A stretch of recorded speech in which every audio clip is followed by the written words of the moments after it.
যদি তুমি মন থেকে কিছু চাও তাহলে পুরো পৃথিবী তোমাকে সেই জিনিসটা পাই দেওয়ার জন্য ষড়যন্ত্র করে। এই কথাটা বলেছিলেন পাওলো কোয়েলহো। এই বিখ্যাত উপন্যাসটি আমি এইটা দিয়ে 3 বার পড়েছি। তো আমি আপনাদেরকে বলবো যে আপনারা জীবনে যদি একটা বই পড়তে চান, শুধুমাত্র একটা বই, তাহলে আমি আপনাদেরকে এই দ্য আলকেমিস্ট পড়ার জন্য অনুরোধ করব। কারণ এই বইটা এমন একটি বই যে যেটি পড়লে আপনার জীবন পরিবর্তন হবেই হবে ইনশাল্লাহ। কারণ আপনি যদি সিদ্ধান্তহীনতায় ভোগেন, বা আপনি যদি ক্যারিয়ার নিয়ে, বা আপনি যদি কোনো ব্যবসা নিয়ে, বা যদি কোনো আপনার পারিবারিক বিষয় নিয়ে সিদ্ধান্তহীনতায় ভোগেন, তাহলে এই বইটি আপনাকে পথ দেখাবে। এই বইয়ে এমন কিছু বলা আছে যা আপনার চোখ খুলে দিবে। আপনার লক্ষ্য, আপনার উদ্দেশ্য, এইগুলো নিয়ে এই বইয়ে কথা বলা হয়েছে। তো শুরুতে প্রথমে যেটা বলা হয় সেটা হচ্ছে কি, এই গল্পের নায়ক হচ্ছে সান্তিয়াগো, স্পেনে সে থাকে। তো যখন সে খুব ছোট, তখন সে তার বাবার কাছে বললো, বাবা আমি দেশ বিদেশ ঘুরতে চাই।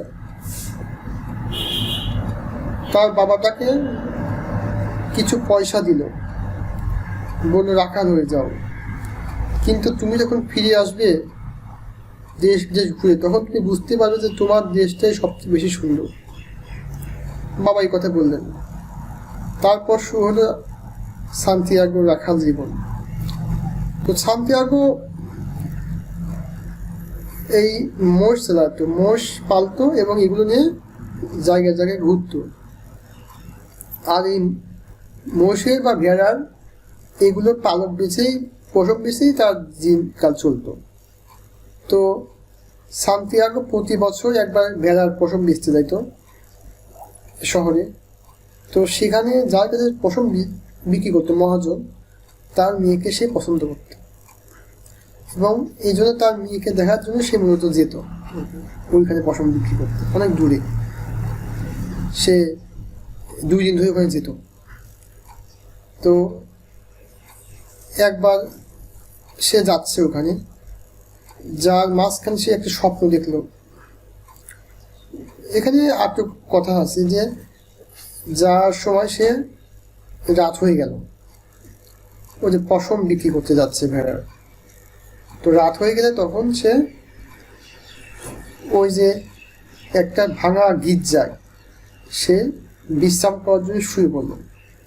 এরপর কি হলো, এরপর সে একটু অদ্ভুত স্বপ্ন দেখলো, যে একটা ছোট বাচ্চা ছেলে তাকে হাত ধরে টানতেছে, টানতে টানতে নিয়ে গেল সে পিরামিডের কাছে। তো তারপর সে তাকে বললো, গুপ্তধন আছে এখানে, তুমি নাও। তো যখনই সে গুপ্তধন দেখাতে যাবে তখন তার ঘুম ভেঙে যায়। এইভাবে একই স্বপ্ন সে 2-3 বার দেখলো একই রাতে। দেখার পর সে আর কি কিছুটা বিরক্ত হয়ে গেল। বিরক্ত হওয়ার পর সে বলল যে কি হচ্ছে এইসব আমার সঙ্গে। তারপর সে তার পরের দিন সকালবেলা হলো, সে তখন ভেড়াগুলোকে নিয়ে পশম বিক্রি করতে যাবে, কিন্তু তার মনে হলো যে সে এই স্বপ্নের মানে সে একবার জানতে চায়। সে জানতো যে পাশে এক বেদুইন মহিলা আছে যে হাত দেখে। তো তার কাছে গেল সে হাত দেখাতে গিয়ে সে কিছুটা ভয় পেল, কারণ সে আগে কখনো কাউকে হাত দেখায়নি। এরপর যখন সে বেদুইন মহিলা তার থেকে হাত দেখাতে আসলো, তখন সে বেদুইন মহিলা বলল যে কিছু ভাষা আছে ঈশ্বর থেকে আসে, সৃষ্টিকর্তা থেকে আসে, সেগুলো পড়ার ক্ষমতা আমার নাই। তবে আমি তোমার থেকে এখন পয়সা নিব না হাত দেখার বিনিময়ে, কিন্তু যদি তুমি কোনো গুপ্তধন পেয়ে যাও তাহলে তার 7 ভাগে 1 ভাগ আমাকে দিতে হবে। এরকম একটা তাকে কথা বললো। তো তারপর সে একটু খুশি হলো যে অন্তপক্ষে তার কোনো টাকা পয়সা তো দেওয়া লাগলো না, সেখান থেকে হাঁপছে বাঁচলো এবং চলে আসলো। আসার পর সে এগুলো ভুলিয়ে যাচ্ছে, এগুলো সেগুলো পাত্তা দেয়নি আর। এরপর সে পশম বিক্রি করতে যাবে, কিন্তু মাঝখানে তার সাথে দেখা হলো জাদুকরের। সে বলল, সে সান্তিয়াগোর সঙ্গে বসেছিল এবং সান্তিয়াগো একটা বই পড়তেছিল, সেই বইটা সে বললো বইটা ভালো না, তো তার কথা শুনে বিরক্ত হলো সান্তিয়াগো। পরে ওই বৃদ্ধ লোকটি যখন এই পুরো বইয়ের ঘটনা বলে দিল, তখন সান্তিয়াগো অবাক হয়ে গেল, কারণ সে তখন বুঝলো যে এই বৃদ্ধ লোকটি এই বইটি আগেই পড়ে ফেলেছে। এরপর সান্তিয়াগো যখন তার সঙ্গে কথা বলতে চায় না, তখনও সেই বৃদ্ধ লোকটি তার সঙ্গে কথা বলতে চায়। সান্তিয়াগোকে একদম পুতলা করে ফেলছে কথা বলার জন্য। সান্তিয়াগো তাকে ইগনোর করতেছে, কিন্তু সে কথা বলবেই। এক পর্যায়ে সে বলল কি, তুমি কি তোমার স্বপ্ন মানে জানতে চাও? তখন সান্তিয়াগো অবাক হয়ে গেল যে এই বৃদ্ধ লোকটি কিভাবে জানলো তার স্বপ্নের কথা, সে তো কাউকে বলেনি। আবার সান্তিয়াগো ভাবলো এই বৃদ্ধ লোকটি হয়তো বেদুনের কোনো আত্মীয়, বা তাকে হয়তো ব্ল্যাকমেল করতে চায়, তার থেকে হয়তো অর্থ নিতে চায়। তারপর সান্তিয়াগো কিছু কৌশল করে বললো যে, বলুন আপনি কি বলবেন। এরপর বৃদ্ধ লোকটি বললো, তুমি বিশ্বাস করো না, আমি তোমাকে কিছু প্রমাণ দিচ্ছি। তো এই বলে সান্তিয়াগোকে বৃদ্ধ লোকটি বললো, তোমার বাবার নামে এমন, তুমি এমন কিছু থাকো, তোমার স্বপ্ন এটা, তুমি একটা মেয়েকে পছন্দ করো। তখন সান্তিয়াগো একদম অবাক হয়ে গেল। তখন সান্তিয়াগো বললো, আপনি কি? তখন বৃদ্ধ লোকটি বললো, আমি সালেমের রাজা। তখন সান্তিয়াগো আরো অবাক হয়ে গেল, একটা রাজা কেন রাখার সঙ্গে কথা বলবে। পরবর্তীতে তখন যে বৃদ্ধ লোকটি বলল, আমি তোমাকে স্বপ্নে ব্যাখ্যা দেবো, কিন্তু একটা শর্ত আছে, তুমি তোমার ভেড়াগুলোর মধ্যে থেকে 1/4 ভেড়া আমাকে দিবা। তো সান্তিয়াগো বলল, আমি দেব, কিন্তু আমার কাছে তো এখন ভেড়া ছাড়া কোনো কাজ নেই, এটাই আমার উপার্জনের মাধ্যম। তখন সে বৃদ্ধ লোকটি বললো যে, তুমি যদি কিছু পেতে চাও, তোমাকে কিছু ছেড়ে দিতেই হবে। তখন সান্তিয়াগো বললো, ঠিক আছে। সান্তিয়াগো একটা বন্ধুর কাছে গেল, তার বন্ধুর কাছে গিয়ে বললো, আমি ভেড়াগুলো বিক্রি করে দিতে চাই। তো দেখা গেল বন্ধু খুব সাধারণত গ্রহণ করলো ভেড়াগুলো, বললো যে আমারও ইচ্ছা আছে, আমি দেশ বিদেশ ঘুরবো ভেড়া নিয়ে। তো সান্তিয়াগো আরো অবাক হয়ে গেল যে বন্ধুর কাছে বলতে বন্ধু ভেড়াগুলো কিনে নিল, আর কিছু ভেড়া নিয়ে আসলো তার জন্য, সেই বৃদ্ধ লোকটির জন্য, যে তাকে বলেছিল তোমাকে স্বপ্নে মানে আমি বলবো। এরপর সান্তিয়াগো গেল, সেখানে কিছু ভেড়া নেই। তারপর সান্তিয়াগো বললো যে, এখন বলুন। তখন ভেড়াগুলো নেওয়ার পর সেই বৃদ্ধ লোকটি বললো যে, তুমি চলে যাও পিরামিডের কাছে, সেখানে তোমার গুপ্তধন আছে। এই কথা শুনে সান্তিয়াগো হতাশ হয়ে গেল যে এই কথা শোনার জন্য আমি এই কাজ করলাম, ভেড়াগুলো সব বিক্রি করে দিলাম, আমি এখন কি করবো। তো তারপরে বৃদ্ধ লোকটি তার বুকের থেকে 4 জন নামালো। তখন সান্তিয়াগো অবাক করে দেখলো যে তার বুকের সঙ্গে 2টো হীরা, সোনা, রূপার পারদ। এটা দেখে সান্তিয়াগো বুঝলো আসলে এই ব্যক্তি রাজা ছিল কোনো সময় হয়তো। সেখান থেকে 2টা পাথর তাকে বের করে দিল, নাম উরিম আর থুরিম। উরিম ফুরিম বললো, এই পাথর দুটো তোমাকে পথ দেখাবে। এরপর সান্তিয়াগো যখন বের হয়ে গেল, তখন ওই বৃদ্ধ লোককে ভেড়া নিয়ে চলে গেল। এরপর সান্তিয়াগো আফ্রিকা থেকে মিশরের উদ্দেশ্যে যাওয়ার জন্য তৈরি হলো। তো তৈরি হওয়ার মাঝখানে একটা ঘটনা হলো, তার মিশরের জাহাজে ওঠার পর সে তো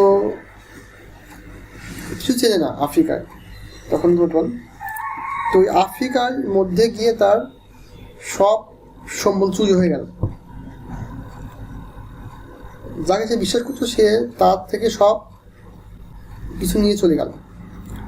তখন সান্তিয়াগো পায় কান্নার অবস্থা যে এখন নিঃস্ব, আমার কিছু নেই। একদিন আগেও আমার এতগুলো ভেড়া ছিল, আমার অনেক ভালো অবস্থা ছিল, এখন আমার কিছু নেই, নিঃস্ব ফকির হয়ে গেছি আমি। তখন সান্তিয়াগো দেখলো যে এখানে উঁচু পাহাড় থেকে কিছু একটা ডাক দিচ্ছে আর সবাই সেখানে চলে যাচ্ছে। তো সেখানে সান্তিয়াগো যে বুজরা মুসলিম নামাজ পড়ে, তো শান্তিও একটা দোকানে গেল পাহাড়ের উপর টাকা, যেখান থেকে ডাক দিচ্ছিল সবাই। একজন মুয়াজ্জিন সবাইকে যেখান থেকে ডাক দেয় আজানের জন্য, সেখানে গিয়ে কিছু দোকান দেখলো, কাছের দোকান আছে যারা কাছের জিনিসপত্র বিক্রি করে। তো শান্তিয়াগো একটা দোকানে গিয়ে বললো, আমাকে কাজ দিন, আমি কিছু কাজ করবো, বিনিময়ে আমাকে আপনি কিছু খেতে দিবেন।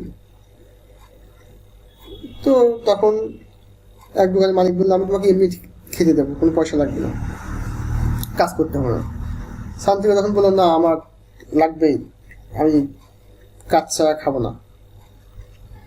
এরপর যা হলো সেটা হচ্ছে গিয়ে সান্তিয়াগো যখন ওখান থেকে কাজ আরম্ভ করলো, তখন এমন কিছু কাজ করলো ওই দোকান একদম অন্যরকম হয়ে গেল। সে কাছের দোকানে চা বিক্রি করা শুরু করলো। এই পর্যটকরা যারা আসতো পাহাড়ে ওই কাছের চা খাওয়ার জন্য, কাছের বোতলের চা খাওয়ার জন্য তারা পাগল হয়ে যেত, কাছের গ্লাসে চা খাওয়ার জন্য। ব্যবসা বেড়ে গেল। সান্তিয়াগো একদিন বললো, আমার ইচ্ছা আমি মিশরে যাব।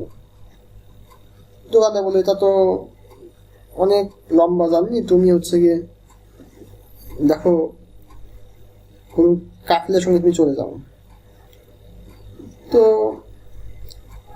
কাফেলার সঙ্গে যেতে যেতে সান্তিয়াগো দেখলো যে অনেক দিন যাচ্ছে কিন্তু যাওয়া হচ্ছে শেষ হয়ে যাওয়ার পর মাঝখানে বাদ্য যুদ্ধ হল। এই যুদ্ধের পরে কাফেলা সেখানে অনেকদিন থেমে থাকলো এবং সেখানে একটা মেয়ের সঙ্গে তার প্রেম হলো, নাম ফাতিমা। সে প্রতিদিন ফাতিমার সঙ্গে কথা বলার জন্য বসে থাকতো কুয়ার পাড়ে, যেখান থেকে ফাতিমা পানি দিতে আসতো। তো এই প্রেম যখন একদম চরম অবস্থায়, তখন ফাতিমা বললো যে তুমি এসেছো তোমার লক্ষ্যের জন্য, তুমি আমাকে পাওয়ার জন্য নয়, তুমি তোমার লক্ষ্যের দিকে ধাবিত হও। তুমি যদি ফিরে আসো তাহলে তুমি আমার হবে। ফাতিমা তাকে এমন কিছু কথা বলবো যে সে আরো মোটিভেট হলো, যে আরো প্রেরণা পেল। তখন সে ফাতিমাকে জয় জয় বললো, আমি ফিরে আসবো, তোমার জন্য ফিরে আসবো। এরপর ফাতিমার কাছ থেকে বিদায় নিয়ে সে চলে গেল। যাওয়ার পর সে মিশরে গেল। মিশরে গিয়ে যখন সে পিরামিড দেখলো, তখন দেখলো যে শুধু বালি আর বালি, কিছু নাই। তো এই বালির মধ্যে সে গুপ্তধন খুঁজতে লাগলো। এর আগে অবশ্য তার সঙ্গে একজন পরিচয় হয়েছিল, সে হচ্ছে গিয়ে ওই আফ্রিকার একটা বনে বা আমরা বলি মরুভূমিতে একটা লোকের সঙ্গে তার পরিচয় হয়। সেই লোক তাকে সঙ্গে করে নিয়ে যায় পিরামিডে। তো সে তাকে নিয়ে যাওয়ার পর তাকে বলে, এখন তোমার পর, তুমি এখন যাও, একাই তোমাকে যেতে হবে।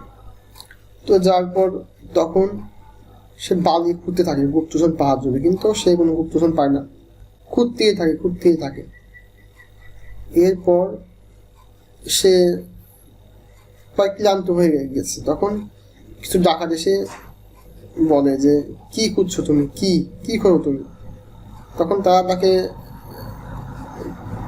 সার্চ করে, তারা তাকে হাত দিয়ে দেখে তার পকেটে হচ্ছে একটা সোনার পারদ। বলে নিশ্চয়ই এর কাছে আর কিছু আছে, একে করো, একে হচ্ছে গিয়ে আরো সার্চ করো, একে মাধ্যমে করা শুরু করো সবাই। তখন একটা কথা মনে পড়ে, যে কথা তাকে বলেছিল তার সেই বন্ধু, বলতো জীবনের থেকে কিছু গুরুত্বপূর্ণ না, জীবন বাঁচলেই তুমি গুপ্তধন ভোগ করতে পারবে, জীবন না থাকলে তুমি গুপ্তধন ভোগ করতে পারবে না। তখন সে গুপ্তধনের কথা বলে দেয়। তখন তারা বলে, পাগল, এদিকে ছেলে পাগল হয়ে গেছে, কি স্বপ্ন দেখেছে, এসব কি স্বপ্ন, এসব বাজে স্বপ্ন।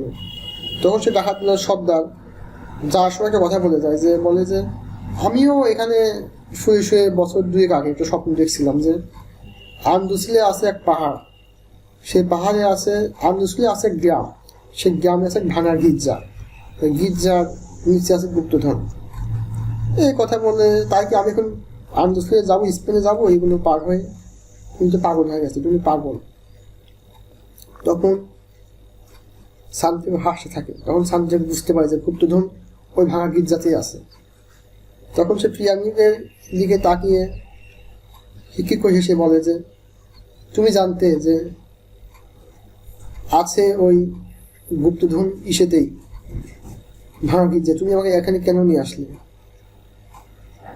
তখন পিরামিড উত্তর দিয়ে বলে তুমি এখানে না আসলে তো তোমার সঙ্গে ফাতেমার দেখা হতো না, তোমার সঙ্গে জাদুঘরে দেখা হতো না, তুমি আমাকে দেখতে পেতে না। তখন সান্তিয়াগো হেসে ওঠে। তখন সান্তিয়াগো ফিরে যায় আবার সেই তার গ্রামে। তখন ওই ভাঙা গির্জায় গিয়ে সে শাবল একটা কোদাল নিয়ে গেছে, মাটি খুঁড়তে থাকে।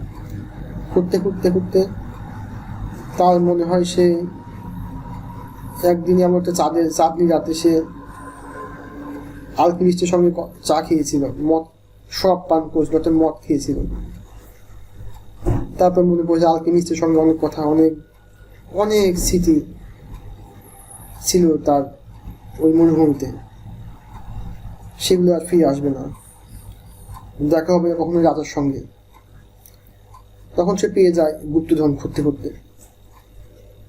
গুপ্তধন পাওয়ার পরে সে এগুলো বস্তায় পড়তে থাকে। এগুলো দেখে সোনার পালক, সোনার রৌপ্য মুদ্রা, এগুলো সে বস্তার মধ্যে ফলে। তখন তার মনে পড়ে সেই বিদুনের কথা, যে বিদুনকে সে বলেছিল যে সম্পত্তির বা গুপ্তধনের একটা অংশ তোমাকে দেব। তখন সে রওনা হয় আবার সেই বিদুনে ওখানে। আর শেষে সে বাতাসের সাথে গন্ধ পায়, স্পেনে বাতাসকে বলা হয় ল্যাভেন্ডার। সেই বাতাসের গন্ধ পায়, ফাতেমার চুমুর গন্ধ পায়, সে ফাতেমা মনে হয় তার অপেক্ষা করতেছে। তখন সেও বাতাসকে বলে ফাতেমা আমি আসছি। তো এখানে সারমর্ম শেষ।